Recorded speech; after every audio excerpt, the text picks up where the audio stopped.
Jesse Itzler is having quite an interesting life. He started as a rapper with the stage name Jesse James. He later became a producer, famous for his work with the White Chicks in 2004. And I need you, and I miss you. Then to an entrepreneur, a speaker, a sportsman, a best-selling author, and an investor. Jesse has a lot going on. But at which of these stages did he have the breakthrough? What impact did borrowing money make in his life? Before we go into all that, let me give you a little background of Jesse Itzler. Hey everyone, and welcome to Booked, where we inspire others with inspiring stories.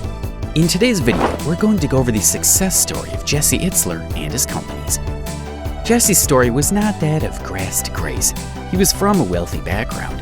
His father is an entrepreneur and an investor, his mother the president of Roslyn Board of Education, so he had enough growing up. But what prompted him to take a loan to get hold of an opportunity that changed his life despite coming from a wealthy background? He could have just overlooked the opportunity. After all, he could always depend on the family wealth. You see, Jesse has always been a big fan of thinking outside the box. He's a risk taker willing to put himself out there. A popular success hack for Jesse Itzler is his ability to be comfortable with being uncomfortable. A quick example of this is during his senior year at American University. Jesse's interest in rapping was just kicking off. He got a deal to record his songs on Mondays, but faced a setback as he had lectures on the same day. He approached his lecturer and negotiated a deal that would allow him to skip the class on Monday, but catch up on some other days. This was a bold and risky move, but it worked for him.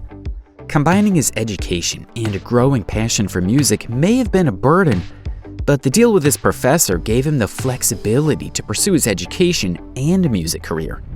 It paid off for Jesse as he secured a 2-month recording contract after graduation to kickstart his musical career.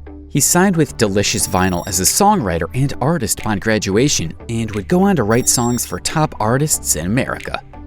Unlike most of Jesse's friends, Jesse already knew it was a music career he wanted to pursue. So he did not go about submitting a resume to different companies. Instead, he focused on his musical career and released his debut album called 30-Footer in Your Face in 1991. He was both a recording artist and songwriter for top brands like the NBA. His hit song, I Love This Game, won an Emmy Award in 1993. He sang a single hit that got to number 74 on the Billboard Hot 100 and also featured on MTV. Jesse had a fairly successful music career in his early 20s. As his music career continued to blossom, he decided to take his first shot at entrepreneurship in 1996. He co-founded Alphabet City Sports Records with a friend. His newly founded company made some special tunes for sports clubs like the Mavericks, Lakers, Wizards, and others, although he later sold the business for an undisclosed sum. It was during this time he took the big risk that launched him into the mainstream entrepreneurship. The risk he took. At the early stages of Alphabet City Sports Records, Jesse was going around pitching different sports firms. On a particular occasion, he was about to leave from a meeting with the Yankees. The chief marketing officer of the Yankees told him of a 4 front-row seat the company was looking to sell for the entire season. There were only 8 of those front-row seats, so it was a valuable sitting position during games. This is it. Jesse knows an opportunity when he finds one. Buying the front-row seats for all games in a season was an opportunity. Jesse was not about buying them for himself. As an entrepreneurial inclined person, he was buying to resell to other influential persons who would buy fancy front row seats in the games. But then there was a challenge. The 4 seats were going for $320,000 for a season. That was a ton of money for Jesse. He was just worth $10,000, and all the cash in his business was just around $45,000. Plus, he had a co-founder who thought he was crazy for wanting to invest all the money from the company into some front row seats at a random club. So there was no way he could afford the rates for the front row seats. Determined to get those seats, Jesse told the chief marketing officer he would get those seats. He convinced his partner to commit to the project. Even though his partner did not like the idea, as they had less than a $50,000 balance, he had no choice, as Jesse would not stop until he had convinced him to put down some cash for the deal. The cash balance from their company wasn't enough, so Jesse borrowed around $300,000 from his friends to buy the seats. He didn't know who in particular he would sell those seats to, but he knew it was an opportunity he couldn't let go. Jesse Itzler's philosophy is to always go all in when he finds an opportunity without thinking of the consequence, and buying these front seats was one of those instances. But his instinct was always right.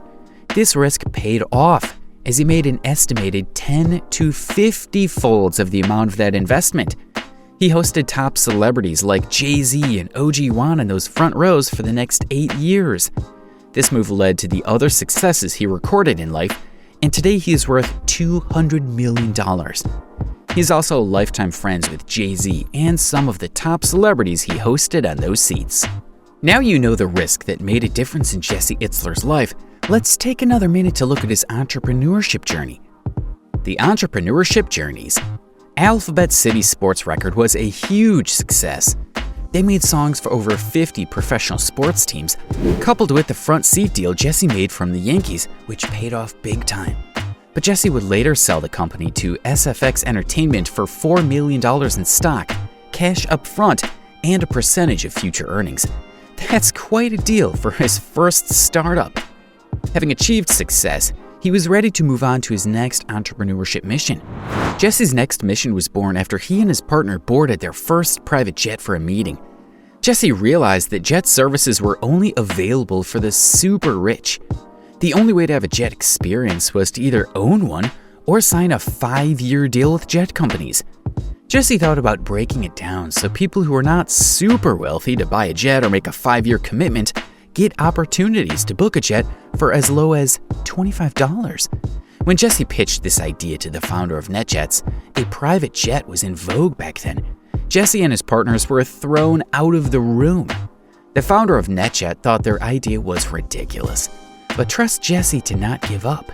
He found a way around it, and in 8 years of operations, they made $48 billion in revenue. He would later sell the business for an undisclosed amount to Berkshire Hathaway, the parent company of NetJet that once threw him out for pitching a ridiculous idea.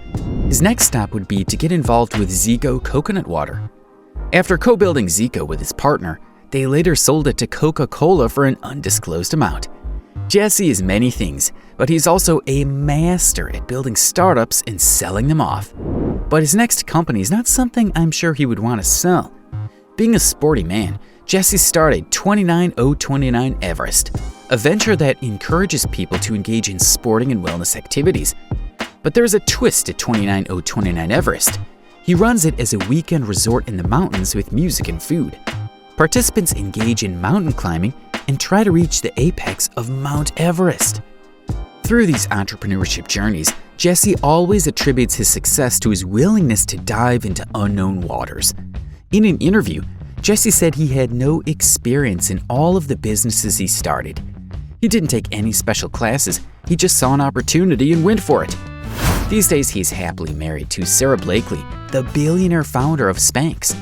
Jesse is also actively into public speaking and podcasts. Jesse also runs a YouTube channel where he shares general life nuggets as they relate to entrepreneurship, happiness, sports, wellness, and so on. We have shared a link to his YouTube channel in the description section. Books recommendation. In this section, we'll be sharing 2 interesting books written by Jesse Itzler. These books draw directly from his personal experiences and the lessons he learned along his entrepreneurship journey. Make sure to grab these 2 books. Living with a Seal, written by Jesse Itzler.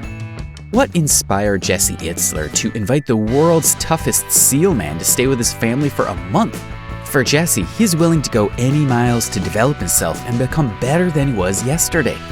In this book, Jesse narrates how he spent 31 days training with the world's toughest man. He didn't start talking about the good time they had or the food they ate. Instead, Jesse focused more on the life lessons learned from the SEAL he invited over. Some of those lessons are committing to your goals, getting outside your comfort zone, mind hacking, workouts, and tons of other lessons. Grab a copy of this book now and read your way to becoming unstoppable. Living with the Monks, written by Jesse Itzler.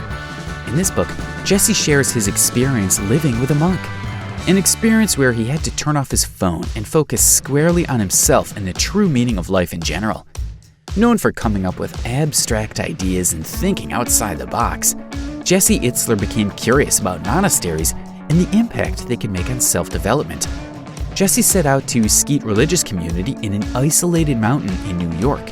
Although it took him a while to get used to the monk's style of life, he eventually discovered the mystery of the monks and what made them truly wise and inspirational. I know you're now itching to hear the lessons Jesse took away from the meeting with the monks. Why not learn them yourself when you grab a copy of this book?